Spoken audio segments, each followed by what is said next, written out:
What a beautiful game. But we're seeing these type of players less and less as time goes on. Nowadays, a rigidly drilled collective with a defined philosophy will win out more often than not.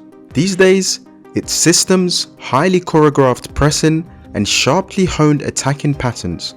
As football began to move beyond the Messi and Ronaldo era, the idea of anchoring an entire dynasty to outrageously gifted individuals was already starting to lose steam. Those players come around every few years.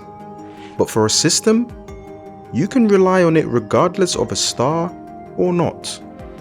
Most of the continent's best teams have employed this new model, and there's one person responsible for this: Pep Guardiola, the most successful manager of this generation. What is now known as Guardiola Ball actually originates from his mentor and previous coach Johan Cruyff.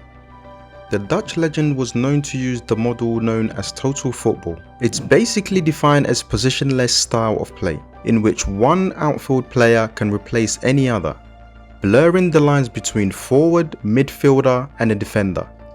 Total football will then morph and evolve into tiki-taka, popularized by the Spanish national team, who went on to win the Euros in 2008 and 12 and the World Cup in 2010.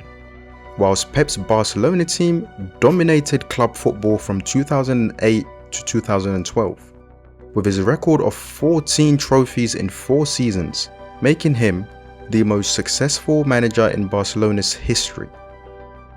And because of this era of dominance from Spain, most football clubs shifted. For the sustainability of a football club and its ability to compete without having to buy or produce a star player, I fully understand. But for the good of the game and fans, we're getting closer to AI generated players than actual ballers. The question is, would you take this club or this? Man City and PSG, both in the hope of conquering European football, adopted two different philosophies. Man City, with Pep at the helm, opted for the system. PSG, on the other hand, went for stars.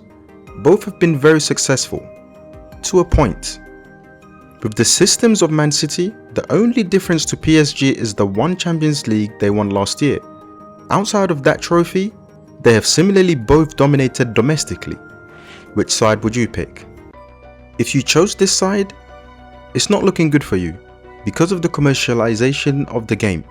For the seasons of 01-02 to 03-04, the Premier League was able to sell their domestic TV rights to Sky for £1.1 billion. For the 2025 to 2029 season, the league has agreed a deal for £6.7 billion.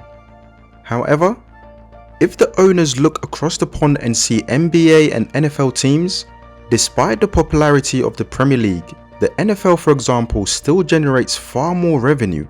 In the 2021 season, NFL generated roughly £14.5 billion in revenue compared to the Premier League's £4.7 billion.